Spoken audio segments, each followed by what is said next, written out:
Here's the latest from one of the big leftist sites today. Read this. This is from Slate.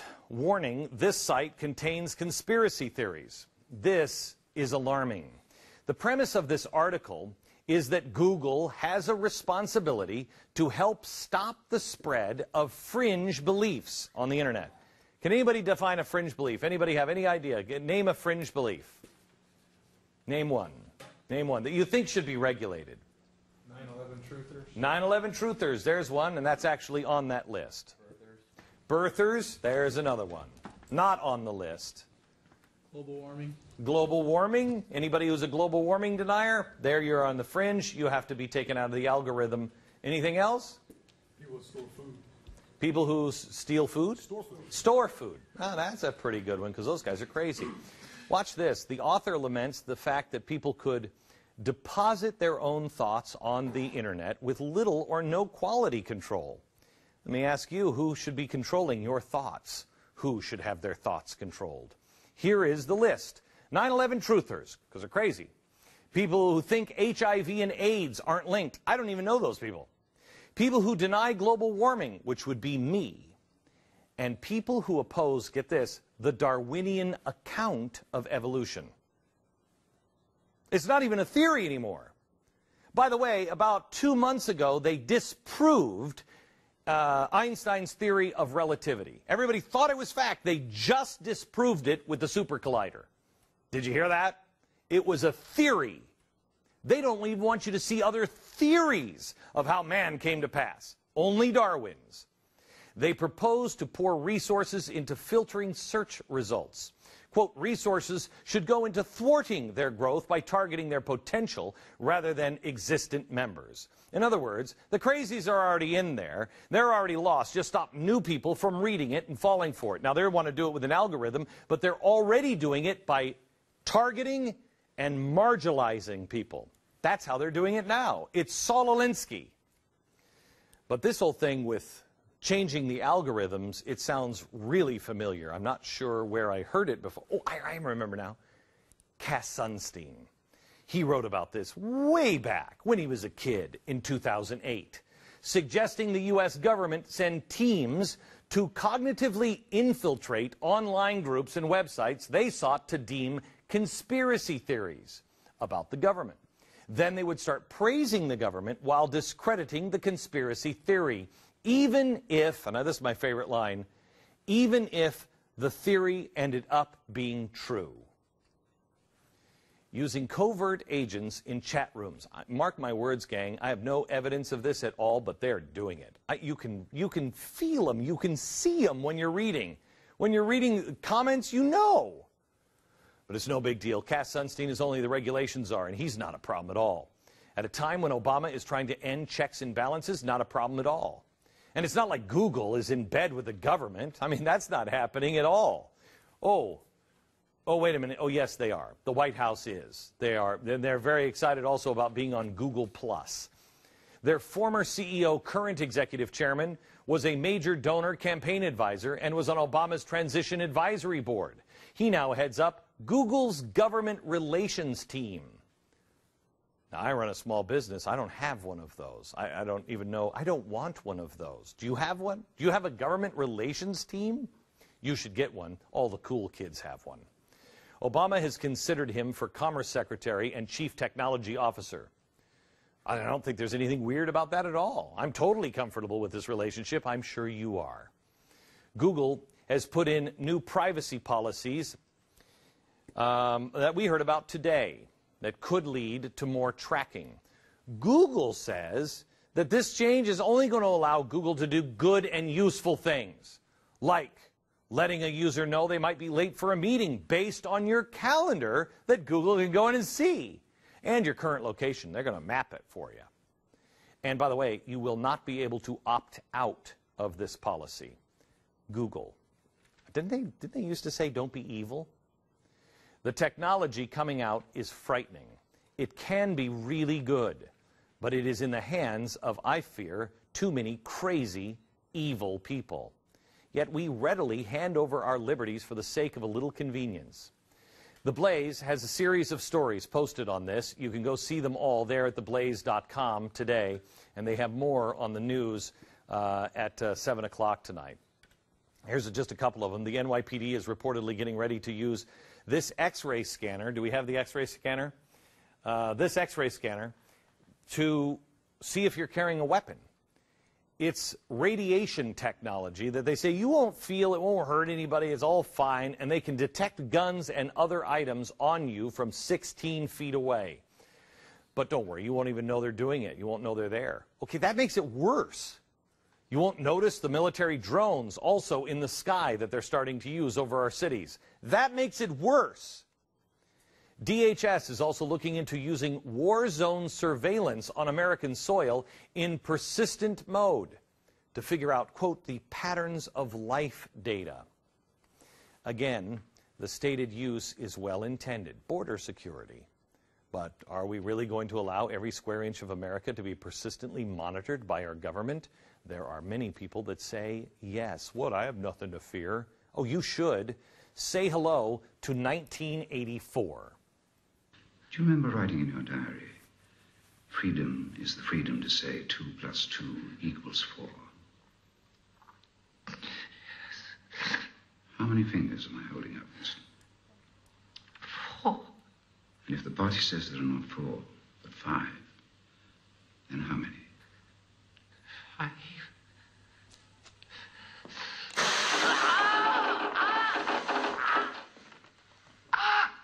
No. That's no use. You're lying. Orwell wrote this novel in 1948. He picked 1984 because it was the 100th anniversary of the founding of the Fabian Socialists. He wrote this in 1948 without any idea what kind of technologies would lie ahead. The book is about a society named Oceania, which is ruled by a dictatorship of the party. And here is the power structure in the book. This is Big Brother. Here's the top 2%. Then the outer party, and this is just the average Joe. And there's a constant war, and the government surveillance and the mind control, because they have to protect the average Joe. The party leader views individuality and reason as a thought crime. And everyone's forced to work for the greater good. There is no individual anymore. It's collective. There's no privacy whatsoever because telescreens are all over the place. That's what they called them in 1948. How many times do you come in contact with a camera on the internet now in your life?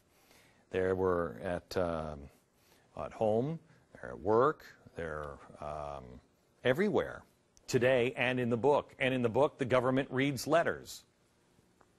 They can't surely do that now with email. Thought police have undercover agents who pose as normal citizens and report anyone with subversive tendencies. Isn't that exactly what Cass Sunstein said that they should do? The constant monitoring leads to the citizens to being completely under control. And the tiniest hint of rebellion, like Tea Party or somebody who says, hey, let's go occupy this, if it's an uprising, it is squashed. Watch. The forces of darkness and the treasonable maggots who collaborate with them must, can, and will be wiped from the face of the earth. We must crush them. We must smash them. We must stamp them out. We, the people of Oceania, and our traditional allies, the people of Eurasia, will not rest until the final victory has been achieved. Death to the eternal enemy of Oceania. Death! Death! Death! I've never really watched that movie because just this part of it just freaks me out. Imagine what could be accomplished now with the kind of technology we have. If you can't imagine it, you're going to be shown it tonight. You're going to be shown things that honestly, when I found out about them, I called one of my guests and said, there's no way this is true. There's no way this is true. Oh, yes, it is. And the technology I was finding out about was invented in the 1970s and has been in use since the 70s. But the updates will chill your blood. I mean, you're going to be lucky not to break into little ice cubes. It will chill you to the core. We will show you some of the weapons at this government's disposal. And many of them are, they're pitched to us as this is going to help. And so we willingly hand over our freedom in the name of safety. Don't get me started with Ben Franklin. One day, we will wake up. Maybe we will wake up and we'll realize we thought we were free and realize we were anything but. And then it will be too late. How do I know? History tells me so. This is Milton Mayer. This is from the book They Thought They Were Free. This is about Germany in World War II. This separation of government from the people, this widening of the gap, took place so gradually and so insensibly, each step disguised, perhaps not even intentionally, as a temporary emergency measure or associated with true patriotic allegiance or with real social purposes. And all of the crisis and the reforms, real reforms too, so occupied the people that they did not see the slow motion underneath of the whole process of government growing remoter and remoter. How is it possible that we don't even remember World War II? They thought they were free. We're going to do a whole episode on this particular book in the next few weeks. But tonight, when we come back, we will show you what this government is doing. As I told you, Google is changing its privacy policies, which basically means nothing will be private if you use Google. This latest move forward on transparency and what other government information or what other information will the government or Google be able to gather about you? When you look into what Google is doing, it should bother you. It should bother you. I don't know why it's any of Google's business to know my political affiliation, my medical information, what I ordered online for dinner, you know, who I voted to get kicked off of American Idol. I don't know. I don't know why they need to know anything about what I watch on YouTube. This is one of the many issues that Real News from the Blaze will examine on tonight's show. And if you haven't seen the show yet, I ask you to watch it. I told you before that if you want to change the world, you have to change the media. We're trying to do that, and we're doing it with your help. But please tell your friends about it. Every night it goes behind the headlines. The mainstream media will not tell you. Real News airs tonight immediately following this program at 7 p.m. Eastern. Following the Real News tonight, a brand new episode of Independence USA, a family that is trying to get off the grid, and you will see how tough it is, how dependent you are on the technology that we will show you is both really good and really bad. That's tonight here on GBTV. Back in a minute.